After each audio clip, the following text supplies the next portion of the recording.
Juzi nilikuwa nateremka nakuja hapo, nikamwona dada mmoja anauza ice cream.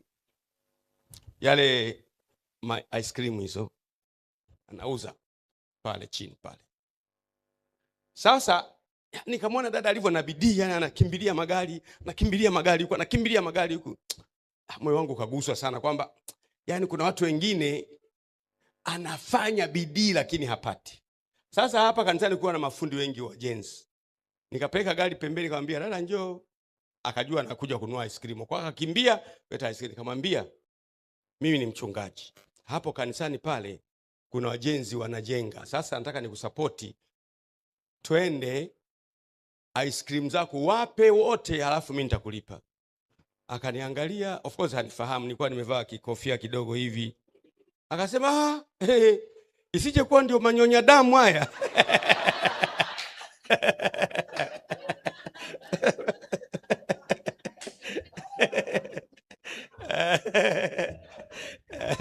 Asema isije kuwa ndio manyonya damu haya. Nikacheka kwanza.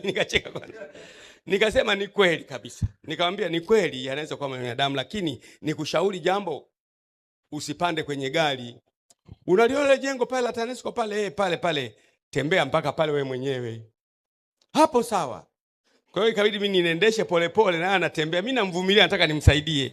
Naendesha polepole, anatembea na msui kwenye jengo la TANESCO. Akafika pale. Nikamwambia unaona jengo lingine pale, jengo letu hapo unaona hapo. Tembea tena polepole. Atembea tena polepole. Natembea polepole pa akafika hapa. Nikamwambia hesabu ziko ngapi hizo balcony? Akahesabu sisi ziko ngapi? Wape wote, akawapa wote zikaisha.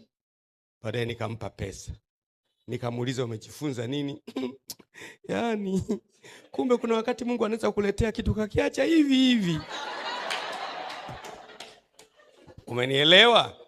Kumbe kuna wakati mwingine, na ndio maana jifunze kuheshimu kila mtu.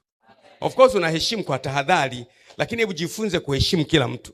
Muujiza wako wakati mwingine umefungashwa kwenye kifungashio kisichong'aa. Narudia tena, wakati mwingine muujiza wako kifungashio chake haking'ai kihivyo.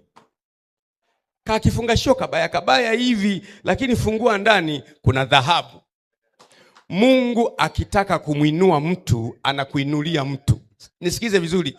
Mungu akitaka kumuinua mtu, anakuinulia mtu. Mordekai mlinzi wetu yuko hapa. Atashuhudia hili jambo. Mimi nilikuwa nakwenda South Korea. Nilikuwa nakwenda Korea ya Kusini. Nilikuwa naondoka na ndege, ilikuwa ndege ya alfajiri sana. Sio ndege gani hiyo? Sio itakuwa labda Turkish au nini? Sikumbuki. Lakini saa 9 usiku. Na kwenda pale navuka na karibia airport pale karibu na Vingunguti pale. Nakuta pale mwizi. Tukapaki gari pembeni. Kumkuta mwizi amepigwa amelala pale. Na wamemlundikia matairi ya gari. Wamemwaga na mafuta, wamekosa kiberiti.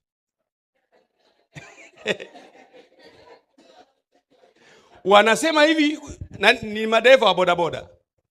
Huyu mtu hatari sana.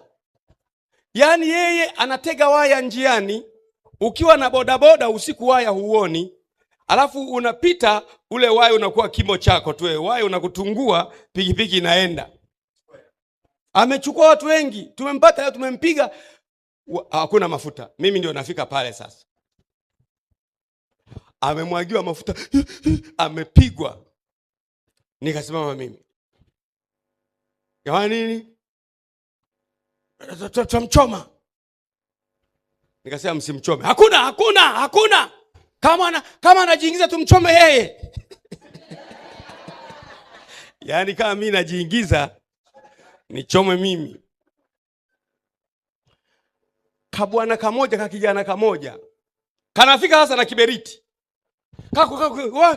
Mimi nikakarukia kale kwenye kiberiti. Tunamenyana kiberiti kushoto. Anapiga kiberiti na kirukia na kikamata. Gari tumepaki pembeni, tunamenyana. Wakati tunamenyana hapo, kuna mmoja anasema jamani, ni Gwajima huyu. Kamoja akasema ni Gwajima huyu, ni Gwajima Jamani askofu, jamani tulieni. Nimeshika kiberiti. Tulie jamani. Nikasema jamani, msimuue jamani, mmemtosha hivi. Nikamwambia Mordekai, piga simu polisi wakati mimi naongea nao. Jamani, unajua sikilizeni, naambia mtamchoma tu, lakini sikilizeni kwamba mtamchoma tu. Kiberiti ninacho hiki hapa, mtamchoma tu, nisikilizeni kwanza. Nikaanza kuongea, ghafla polisi ndio wanafika sasa. Kwanza kumtoa kwenye matairi yule bwana. Nikamwambia Mordekai, nenda na hawa polisi uende naye mpaka hospitali atakapokwenda huyu mtu, kwa sababu bado yuko hai, naamini atapona, halafu utamleta kanisani. Mimi hapo nikamongoza, nikamwambia Baba Mungu tunza uhai wake, naenda Korea nitamkuta. Nikaenda kuingia kwenye ndege. Nikaingia kwenye ndege. Na kiberiti nikaondoka nacho mfukoni yani. Kwenda nacho Korea. Yule akapelekwa hospitali Mwananyamala. Si ni Ilala. Kesho yake Mordekai akaenda kumuongoza sala ya toba hospitalini Mwananyamala. Tuko naye hapa kanisani, ni mshirika wetu sasa hivi.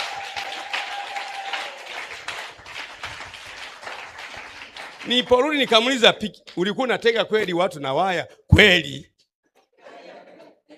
Kweli. Kwa nini mlikuwa unafanya hivyo? Mimi niliingia tu kwenye mkumbo, si nini kweli. Leo ameokoka, ni shepherd wetu sasa hivi hapa. Tuko naye hapa, hata Jumapili tulikuwa naye. Leo si kama yupo.